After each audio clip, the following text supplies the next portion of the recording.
Bom, gente, vamos lá em relação aos materiais e reagentes que será utilizado na prática de gravimetria de precipitação, tá? O que a gente vai fazer nessa prática de gravimetria de precipitação?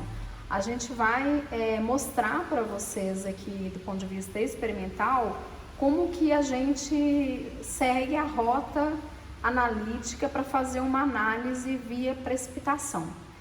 Qual que é a proposta? A gente vai precipitar um sal pouco solúvel, que é o sulfato de bário. E para fazer essa precipitação, a gente precisa de os íons bários presentes na solução, que no caso aqui a gente vai partir do cloreto de bário, tá? Então, é uma molécula aí que tem um sal que tem 2 moléculas de água. Tem algumas informações aqui no rótulo que depois eu vou fotografar e anexar para vocês pegarem as informações para cálculos, tá? A gente vai usar esse sal, que é um sal bastante solúvel, é um cloreto, e quando a gente solubilizar ele em água, a gente vai ter íons bário 2+. A gente vai promover a precipitação usando um agente, né, coagulante, né? No nosso caso aqui, a gente vai usar uma solução de ácido sulfúrico, tá? Essa solução eu acabei de preparar ela aqui agora, evitei pegar a solução pronta, porque a gente precisa conhecer as concentrações exatas para que o cálculo seja quantitativo, tá, pessoal? Então, o que a gente vai ter? A gente vai precisar aqui, ó. Vou precisar do cloreto de bário, um becker, que é onde a gente vai fazer essa reação química, aqui as coisas para pesagem, uma espátula, um bastão, né, que a gente vai precisar solubilizar esse sal, água, tá? É importante chamar a atenção aqui, ó, água destilada e deionizada. Ela não pode conter íons, nenhum outro íon, tá, gente? Esses íons, eles podem interferir nas nossas reações de precipitação. Então, por isso é muito importante que a água, além de destilada, ela seja deionizada, que significa uma água isenta de íons. Qualquer íon pode atuar como interferente aqui na nossa análise.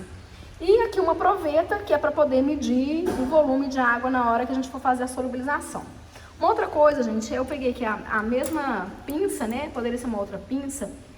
Como a técnica envolve pesagem, a gente não pode ficar tocando em nada que será pesado. Então, exatamente porque a gordura, a sujeira da mão, mesmo que esteja com luva, vai interferir nas nossas medições de massa. Então, a ideia é usar essas pinças, espátulas, para a gente movimentar tudo que será pesado. Vou passar aqui, ó, mostrar de novo as balanças, né? Só para poder retificar algumas coisas que a gente já falou lá na aula de gravimetria inicial. Essa é a nossa balança que a gente aqui da Shimadzu, esse modelo AX200. Então é importante vocês colocarem essas informações de especificação de equipamento quando você faz um relatório. E o que essa balança ela tem? Ó? Ela suporta uma carga máxima de 200 gramas e tem um erro aí de 0,01 grama, tá? O desvio nela, na realidade, está aqui, ó, na 4ª casa decimal, que é onde a gente tem precisão de medida. É muito importante, pessoal, quando vocês vierem no laboratório fazer medições, verificar se a balança está nivelada através dessa bolinha aqui, ó, tá? Então, isso é um nível. Aquela parte interna lá, aquela bola interna, ela tem que estar dentro desse círculo vermelho.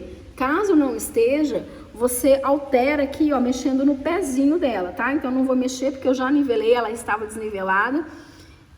Mas aí você mexe nos pezinhos de um lado e do outro de forma, né? Na hora que eu mexo aqui, você vai ver, eu vou mexer aqui no pé, ó. Só pra você ver, ó, a bola, ela se desloca, tá vendo? Então, assim, a gente mexe de forma a ela ficar centralizada, num e outro. Então, eu já voltei ela pro meio ali. Cuidado, tá, gente? Assim, ó, com as balanças na hora de fazerem pesagens. Olha o estado dessa balança aqui.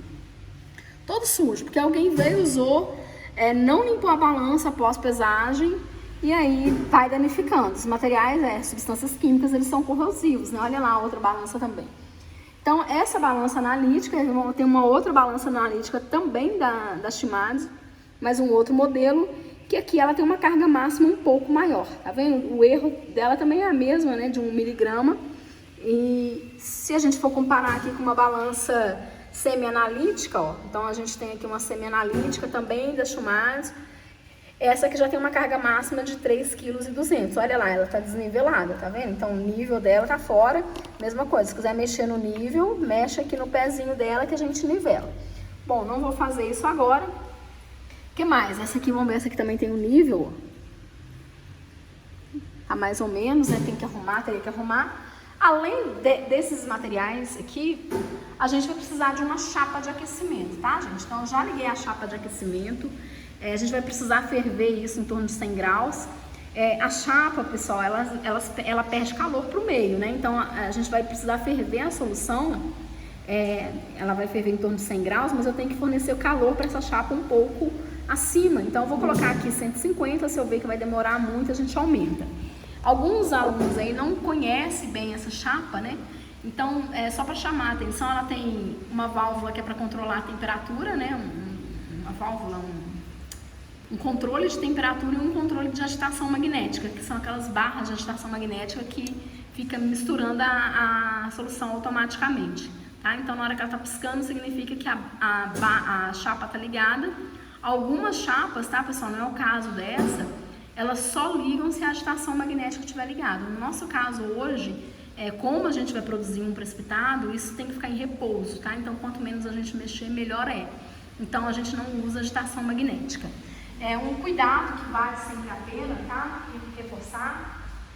Vocês ficarem atentos à tensão do equipamento. Todo equipamento que a gente trabalha, ele sempre tem a tensão de alimentação. Então, a voltagem desse equipamento aqui é 110, então cuidado na hora de ligar, ele está ligado lá no 110. Só aproveitar o vídeo aqui, né, eu tinha falado, a nossa mufla, o forno mufla, ele está fazendo barulho agora. Então, depois que a gente produzir o precipitado e filtrar, ele vai vir aqui para o forno mufla. Ele parou, ó, fez um barulho, tá vendo? Então, essa chave liga e desliga, que é para poder controlar a temperatura. Vamos ver lá dentro, vocês vão ver que vai estar bastante rubro. Então, não deu pra ver aqui, mas se a temperatura estivesse mais alta, vocês iam ver que tá bastante rubro. Aqui já passou mais de 30 minutos, já tem quase uma hora que ele tá aí, que é na etapa de limpeza do cadinho. Eu vou tirar ele dali. E eu também aproveitei e já liguei aqui, tá, gente, o forno mufla. Desculpa, a estufa, né? Aqui na estufa, ó, eu vou regular ela a 100 graus, tá vendo? Ele tem essa válvula que eu ajusto, que é um ajuste mais grosseiro. E ali é um ajuste mais fino. Então, eu vou aumentar aqui um pouco, porque eu quero que ela fique a 100 graus. O que eu vou fazer aqui? Aqui eu vou fazer uma gravimetria de volatilização, para determinar a teor de umidade de uma substância. Daqui a pouco eu mostro para vocês, tá? Então, eu já sequei, pus um becker. Aqui eu posso usar becker, porque a temperatura é baixa, mas ali eu não posso, né? Então, eu vou pegar os cadinhos e vou levar agora os cadinhos lá pro dessecador. Depois que a gente gerar o nosso material, o precipitado, né? Aí a gente vai fazer a calcinação dele lá no forno mufla. Então, vou tirar o cadinho do forno mufla e colocar ele aqui. Vocês estão vendo que já tem um becker ali dentro, que é um becker que eu já fiz o tratamento térmico nele lá na estufa, né?